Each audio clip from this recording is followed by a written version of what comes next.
khir tu zong zong te chi bai vek ule hei tun truma hian aizol atangin bil kho thlir kan kal dona kal kong hi eng ange ni ta ti kan bel chiang don ani hei tuna hian sai rang kan pel le meka chuan het lampang hi tlong lampang ani a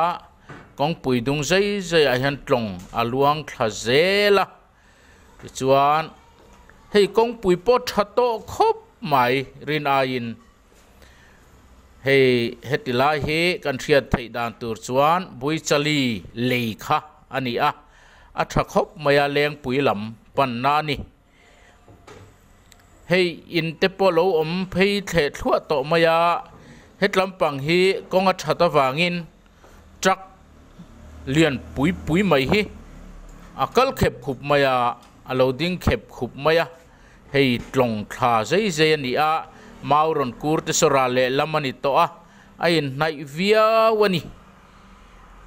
het lampang hi kong a thata wangin trak hian kal kong beran nei to a rei lo te an kal to ni scholarship te po khu an kal rei to lo khop maya eng chen nge kan tlan don ke ni pon kan chin chia don ani hetilai hi mual khang peng zone vel khani a in polo tam khop mai hei hi mual khang vc area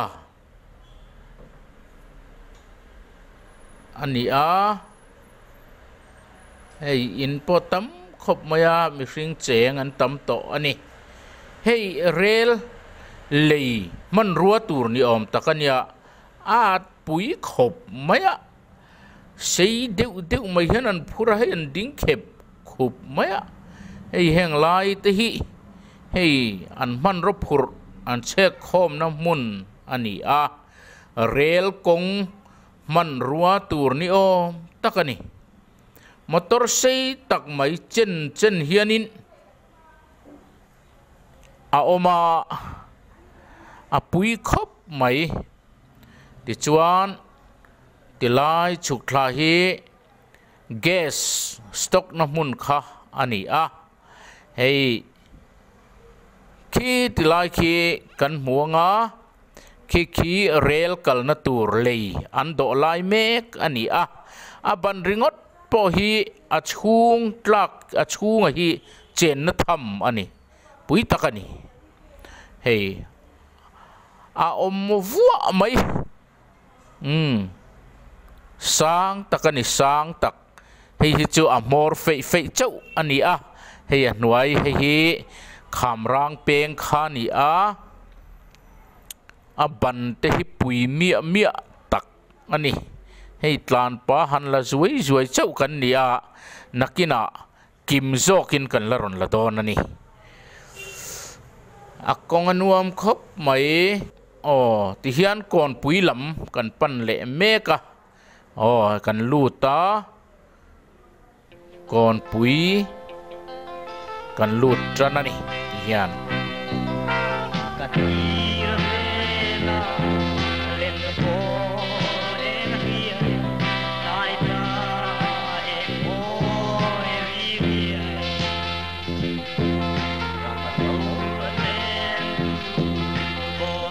kon pui khua po akot lai te po num tha lar khop mai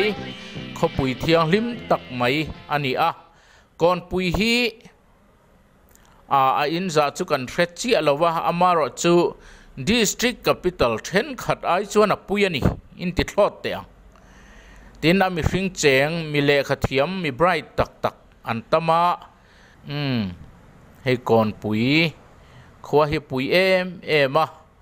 ami hring cheng te ponin lung ruala anwa ma sport thian thei em maya tun ma te phei kha chuan hockey a hian an lar em mai ni hockey thiam khua an ni a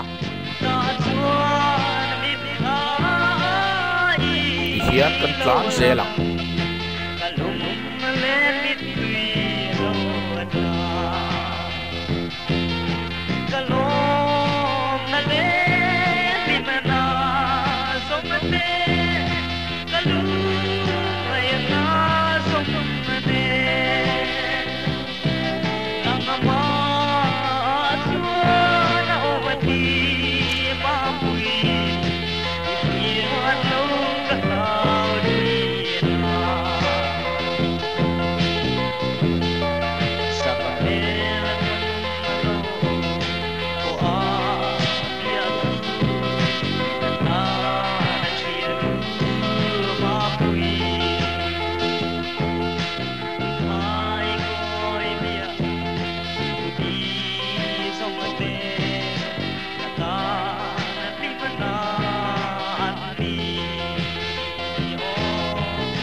tia han en ringot po hian tlang chi pa khom ania ma serem em mai ne mun hi anuam em ringot mai ni abo ruwa ka thiang lima alum lutuk lawa vot lutuk po ani lo hetilai hei kuari mun vel khania kuari po apia da to mai rei ve to thokhat boka hetilai hi chatuan kong chia anti na mun thin kon puile bual puin karami kuari nuai khania athata hle mai tu na chuan o hei ratua yan lo zuara ratua hi cheng zai in an chepa thil dang tak hi chu kan zot man chia lova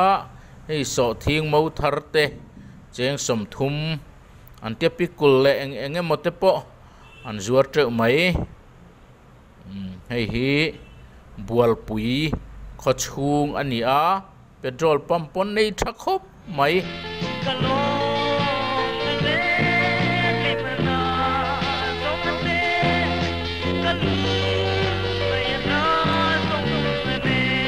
scholarship tlang dung hi chu hankal hianin khuwa kholian tak hi loin dot zut maya akho har thak lo mani hankal po in anuam em mai ni hei theng pui dora kan han chola vo in hi jon ni som thum sang ni som ni pani ani a rem nani den chenin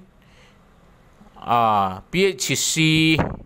kan hong do na ni hian kan pu ina honganga kan kal zel photang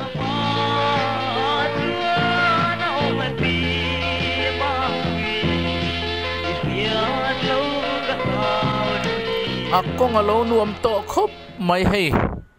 hetilai hi horticulture complex ania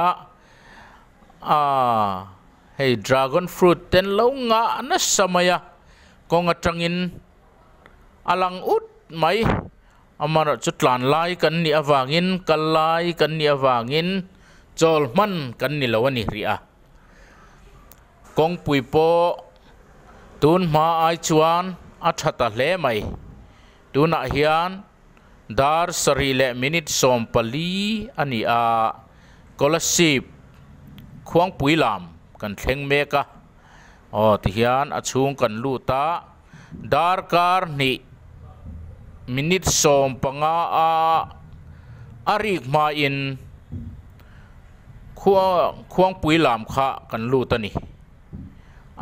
chak thei vat khop mai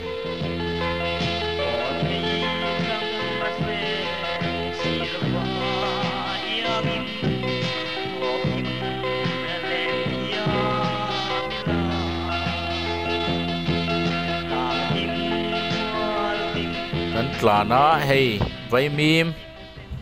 lo nga na samai scholarship khachunga scholarship khuwa hi chiar pui nu nung bera khachuan mi sing ni chuang an chenga tuna chuan sing thum chuang dei ani toni khopui lian tak mai ni a khuan wam em ani munarema kong pui zawa hetilai hi bil khothir kan thleng le ta bil khothir hi khotai matak mai an ni ku va ringot hian cheng nuai zariat vai bel cheriat ayatam an laluta achang phei chon vai bel chekwa han hol thua kani ku va an ching na sa kuwa hi asen lai atangin anron hawa anron lova makdeu mai chu rongatanan mange antitlatani tihian public health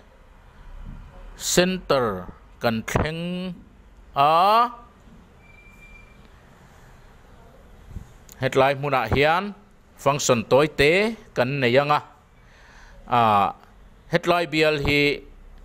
MNF MLA purin sang a bial ani a puare sa bial ani a bial hi at en kol thakop maya mak deu mai chu thil mak poni lawe ani dan turan yang chu ama hian Mizoram Department zong hi ata angai tlat mai ni tuna po hian Health Department atangin PHC building ro pui tak mai nu kharwa mai ni hei pui takani eng tin nge tiang hian MLA chak tak an na yang ti hian ni panan ring phareng reng lawang Mizoram hian kan ron ani bermaya kong puite tin agriculture lama te horti lama te krisel na lama te tin school building te tin school government hanlan kai chung changa te achak em maya hi kuwa tam le mai nan zoom na ya hei kuwa lirani ahlim ngotang kuwa thadeu nei an tam mai ti hi riata hei hi PHC building kha ani hei hi an hongdon ani Dr. Arlal Thanglian Health Ministerin honganga hon zo hian ti hian remnani mangin scholarship lama kan chole donani hei he na hi moi khop mai engin aval deu engin abo chiai mai hei moi takani moi tak apia an khosum nar kuwa loading thuo maya munuam hle mai Mizoram Sarkar hian sum lo boi deuh po ni sen ni zong an boi ve vak lo ni om takani khaile thir tu zong te khati zong khani phot sela ti hian PHC kan pu in hon zo hian atop mai donani khati zong kha ni phot te se in zawa in mangtha vek ule until boka antuna hian kanebel ke lai ajoinin kanan honge kala pote role